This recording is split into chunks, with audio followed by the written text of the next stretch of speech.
There is a wave of outrage following the controversial, or if you prefer, compromising speech by the Minister of Internal Affairs and Administration at the state's Fireman's Day celebrations. The minister has been explaining for 3 days that he was not under the influence of alcohol. He wants to take all those who do not believe the sobriety vouchers he presented to court. The National Fire Service headquarters has asked for an explanation of the problems with the sound system from the company operating the ceremony at which the controversial performance took place. What really happened on the 4th of May? Editor Holdinska reports.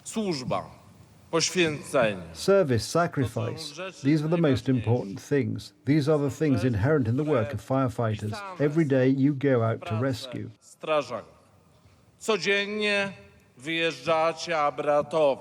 This is how the voice of the Minister of Interior and Administration sounded at noon on the 4th of May when firefighters from all over the country celebrated their holiday.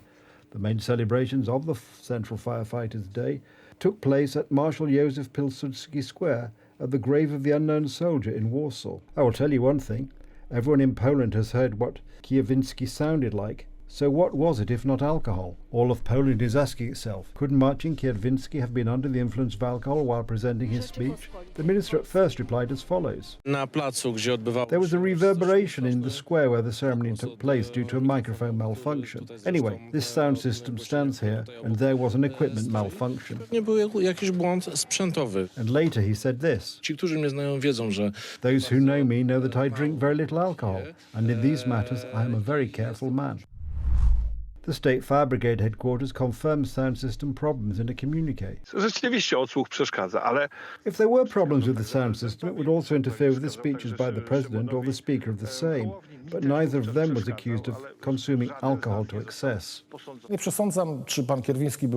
I am not prejudging whether Mr. Kierwiński was drunk as a lord or terrified of the crowd gathered in the square. What I do know is that his ramblings spoiled the festivities for thousands of firefighters. Marcin Kierwiński published a receipt to prove that he had undergone a breathalyzer test which showed no trace of alcohol in his blood. He also claims he submitted to a thallium blood test, all hours after the ceremony. This is hardly convincing, as this so-called evidence from the police station on Malchewskiego Street. There is no signature of the person who did the examination. There is a statement on this receipt that the first examination was unsuccessful. In such a situation, he should use the breathalyzer in public, in the light of the cameras. Parliamentarians of the Civic Platform see the issue as lowering standards, but law and justice is failing. Polish politics already knows similar cases. After Aleksander Kwaśniewski's visit to Kharkov and the recording of the former president's unsteady step, the former First Lady's explanations were equally unclear. Czy pan coś pił dzisiaj? Wie pan, no to jest, nie wiem. Теперь скажу по-французски savoir vivre. Значит, как это возможно? And indeed, in both cases it sounded at least frivolous.